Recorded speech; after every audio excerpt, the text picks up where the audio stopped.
Why Zebras Don't Get Ulcers, A Guide to Stress-Related Diseases, and Coping is an unfortunate name for a great book. So I was gonna hate read this book because I thought, based on the title and the subtitle, that it was going to be all about proving why human chronic illnesses and diseases, chronic pain, which primarily affect women, are all coming from our heads, as in emotional stress, our personalities. Because I've read a million books like that already and seen a bunch of doctors who've told me that. However, this book ended up being, despite the title, a proof of almost the opposite of that.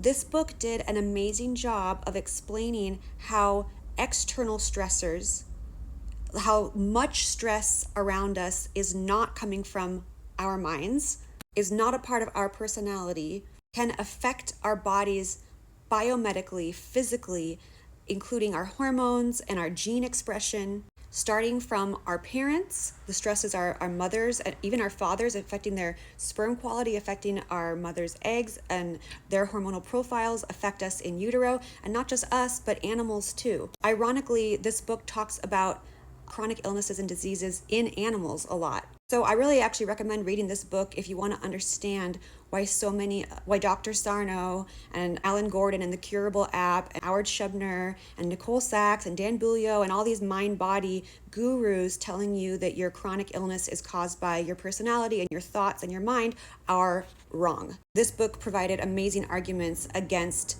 the patient-blaming version of oversimplification of one of the least studied aspects of medicine. But I want to explain why I was predisposed to hate this book based on the title. When I was in a chronic pain program for 3 weeks, the doctor who ran the program, who was a doctor of osteopathy focusing on skin, I don't know why he was running this program, for the money, desperate people, he told us all, like, on one of our group chats, like our sessions, why don't wild animals get chronic illnesses?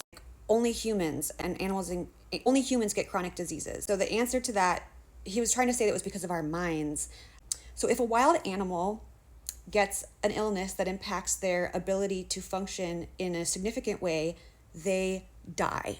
If a zebra got an ulcer and it was left untreated, affected its speed or ability to eat, it would die. That is what happens to wild animals when they get stress-based diseases. That is why you don't see wild animals, including zebras, with stress-based and even non-stress-based chronic illnesses. If a wild animal is impacted significantly by an autoimmune disease, it dies. It either can't take care of itself or it gets killed and probably eaten. Number 2, I looked in medical journals. I could not find a single study in which it was proved that zebras don't get ulcers. Believe it or not, I couldn't find a single medical discussion where they did endoscopy, put a camera down a zebra's digestive tract to check whether or not the zebras had ulcers. So again, we don't actually know that zebras don't get ulcers. My last critique of this title is that this book was published in, I think, 1994 originally, and that was before we discovered that ulcers are not really just a stress-based disease. They are caused by the H. pylori bacteria and easily treated with antibiotics. So the next time someone tries to use this major oversimplification of an argument on you for why you're sick, why it must be your stress that's causing your chronic illness, these are some of the arguments you can use.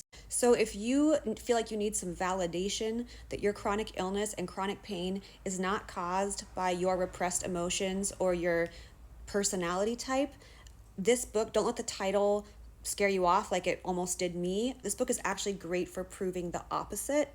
For example, it made it very clear to me that adverse childhood events, which are correlated to a higher incidence of many diseases throughout the rest of adult life, and also stressors in utero.